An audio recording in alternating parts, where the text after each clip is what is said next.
సత్వాల్ గారు, మీరింతటి అసమర్థులని కల్లో కూడా అనుకోలేదు. ఒక కొత్తవాడు మిమ్మల్ని మభ్యపెట్టి మీ ఇంట్లో ప్రవేశించి దొంగను పట్టడానికి మీ వెంట వస్తారంటే అతన్ని అనుమానించని మీరు రహస్య పరిశోధకులుగా, నగర రక్షకులుగా ఎందుకు పనికొస్తారు? మీ వయస్సు, అనుభవం ఏమైనట్టు? క్షమించండి మహారాజా, నేనే కాదు నా భార్య కూడా పొరపడింది.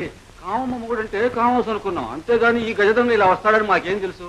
ప్రభు, ఇంకొక అవకాశం ఇప్పించండి. వాడిని పట్టి బంధించి చిత్రవద చేసి చీల్చి చెండాడి. లాభం లేదండి కొత్తవాళ్ళ గారు, మీ సంగతి వాడికి పూర్తిగా తెలిసిపోయింది. మీరు తలకిందులుగా తపస్సు చేసినా వాడు మీకు దొరకడు, దొరికినా మీరు వాడిని ఏమీ చేయలేరు. నా మాట నిశ్చయం. మహారాజా, ఆ భారం నాకు అప్పగించండి. తెల్లవారేలోగా వాడి కరచరణాలు బంధించి గాడిద మీద ఊరేగించి తమ సముఖంలో నిలబెడతానని నా కత్తి మీద ప్రమాణం చేసి చెప్తున్నా. మీరంతటి సమర్థులే, కాని వాడు మాయావి, జిత్తుల మారిగా కనిపిస్తున్నాడు. వాడి మాయలు మర్మాలు నా ముందు పనికిరావు మహారాజా. వ్యూహాలు భేదించడం, ప్రతి వ్యూహాలు పన్నడం మాకు వెన్నతో పెట్టిన విద్య. ఆజ్ఞాపించండి. షహబాజ్, వెళ్ళండి.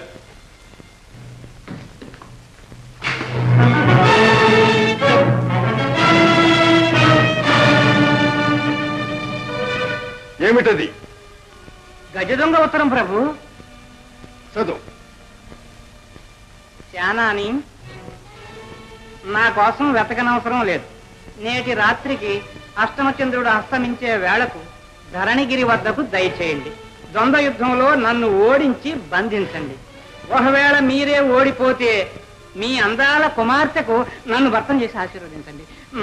ఇట్లు గజ దొంగ. ఎంత దురహంకారం, ఎంత దుర్మదం! దొంగకెట్టు చంపరిచనమా? ఈ దుర్మార్గుడి శిరస్సు నేల రాలే వరకు నాకు శాంతి లేదు. సెలవు మహారాజా. మహారాజా, ఒక్క మనవి. శానాన్ని శపథం చేసి కొన్ని క్షణాలైనా కాలేదు కదా, అప్పుడే ఈ వార్త వాడికి అందడం, వాడు దానికి జవాబు పంపించడం, ఇదంతా ఏదో ఆశ్చర్యంగా ఉంది. అసలు ఆ దొంగే మనలో ఒకడై మసగడం లేదు కదా. అసలు వాడిని బంధించడానికి ఈ కండ బలం, గుండె బలం ఏమీ లాభం లేదు మహారాజా. బుద్ధి బలం కావాలి. ఎవరు ఏ బలంతో బంధించినా సరే, ఆ దొంగను ప్రాణాలతో పట్టి మాకు అప్పగించిన వారికి 10,000 వరహాలు బహుమానం అని ప్రకటించండి. చేతనైతే నిరూపించుకోవచ్చు. సత్వాల్ గారు, మీరు ప్రయత్నించండి.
ఇంత కష్టపడి ఆడానే, మెచ్చుకోకపోయినా పర్వాలేదు, కనీసం ఒక మందహాసం. ఇక నా కోపం వస్తుంది. ఏమిటి ఈ నాటకం? ఎందుకు ఈ మౌనం? నా బాధ నీకు తెలియదు విజయ. తెలియ చెప్పండి. ఇంకేం చెప్పమంటావు? దొంగను పడతానని మీ నాన్న శపథం చేశాడు. మీ నాన్నను ఓడించి నిన్ను చేపడతానని దొంగ శపథం చేశాడు. మధ్య నాగదేం కావాలి?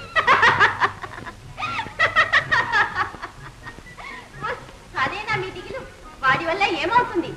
విజయ, అంత తేలిగ్గా తీసి వాడు మహారాజు ముఖానికి మసిపూశాడు, కొత్త వాళ్ళను మాయ చేశాడు. మీ నాన్నను ఓడించటం ఖాయం, నిన్ను చేపట్టడం ఖాయం. అదా సంగతి? మా నాన్న అంటే ఏమనుకున్నారు? మహావీర పథకం పుచ్చుకున్న మల్లయోధుడు. కత్తి పడితే ఎదిరించేవాడు ఇంకా ఈ దేశానికి రాలేదు. అందుకే వీడు వచ్చాడేమో. ఈ దారులు కొట్టే దొంగ మా నాన్నను కొట్టేది. అసలే వాడు గజ దొంగ. వెనకపాటును దెబ్బతీస్తే మా నాన్న దగ్గర ఇవన్నీ సాగవు. ఆయన చేతులలో అవును, చేతిలో మంచి చేవ ఉండవచ్చు, చిత్రాతి చిత్రమైన పనులు చాలా చేసి ఉండవచ్చు, కానీ వయసు ముదిరిన తర్వాత తపాకాయ తేలకపోవచ్చు. సుమనస్సు. అందుకు నాది అభయం. ఏమో, నీ ధైర్యం నీది, నా దిగులు నాది. అసలు ఆ గజ దొంగ ఇక్కడెక్కడైనా తిరుగుతున్నాడేమో. భయపడకు, మన ఇద్దరిని ఇక్కడ చూస్తే నీకు కూడా ప్రమాదం. ఎందుకైనా మంచిది, వెళ్ళు. అదృష్టం ఉంటే ఆ తర్వాత కలుసుకుందాం. మీరేవో ధైర్యవంతులు అనుకున్నాను. ఇంతేనా? ఇప్పటికి ఇంతే. పద.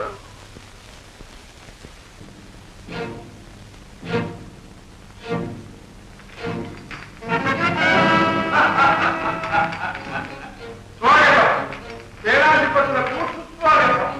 మహాదేవ పథకం పుచ్చుకున్న మల్లయోధులకు ఘనస్వాగతం. ఎక్కడ నువ్వు? ఇక్కడ.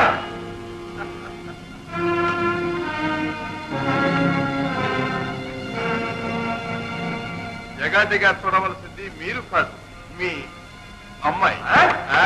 పోరాడతామన్నారుగా, బెదిరి చూస్తారే. బెదరుతున్నానా? కాచుకో.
మామగారు, మనలో మాట ఇప్పుడైనా ఒప్పుకుంటారా?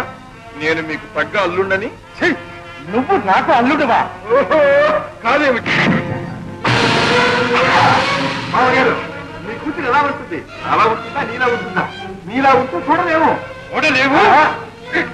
ఇప్పుడు చూడు.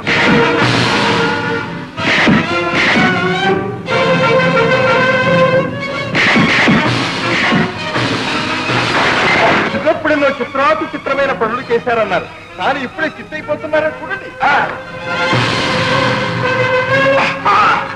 మామగారు, మీకు మర్యాద చేసి పంపాలి. కాబోయే మామగారికి ముక్కు ఇచ్చి.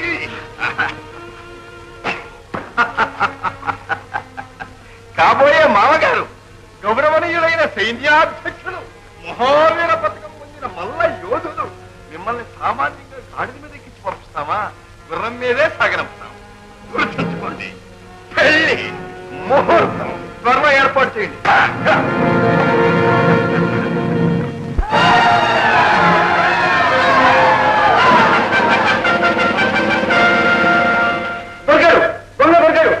నేను కాదా మోసం చేయడానికి? మన సర్వసేనాని సామాన్యులా? అవునవును, అపజయమెరుగని అసమాన యోధులు, హరివీర భయంకరులు. మరి మన సేనాని ఎక్కడ? శ్రమపడి దొంగను పట్టుకున్నారు కదా, ఇంటికి వెళ్ళి స్నానం అది చేసి వస్తుంటారు. అది నిజమే. మహారాజు గారి మనస్సు కుదుటపడాలని ముందు దొంగను పంపించి సన్మానాలు అందుకోవడానికని తగు సన్నాహాలతో ఏం చేస్తున్నారేమో. ముందు వాడిని బంధ విముక్తుని చేయండి. ఆజ్ఞ కాలేదని ఆగాం ప్రభు, లేకపోతే వాడిని చూడాలని పూజేగినట్టు ఏకాలని అందరూ తొందరపడుతున్నాం ప్రభు. రైట్, చూస్తారే.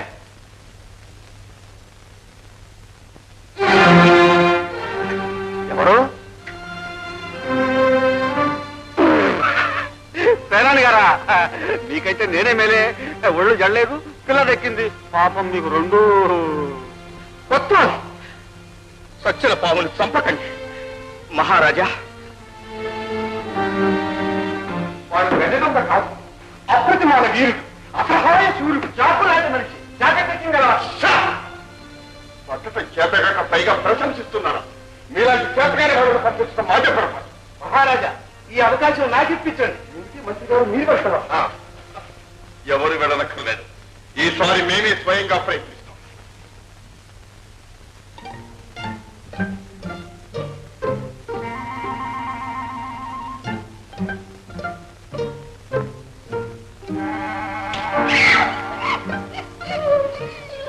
ఎవరు నువ్వు?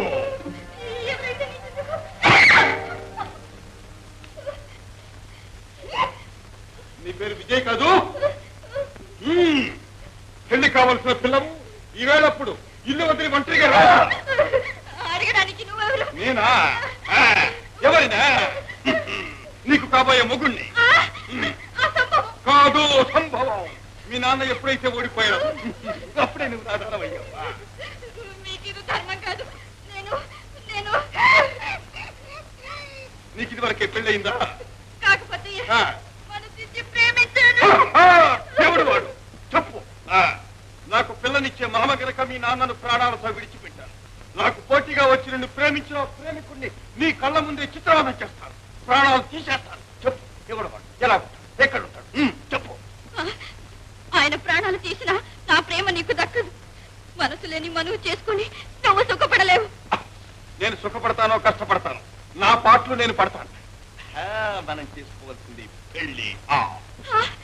నా పొంతిలో ప్రాణం ఉండగా అది జరగదు. వదలు, వదలు, వదలు.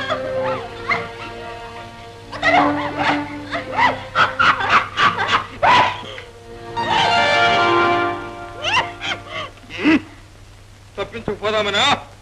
ఇక పోనలే. అలా రా దారికి. వచ్చేసాను.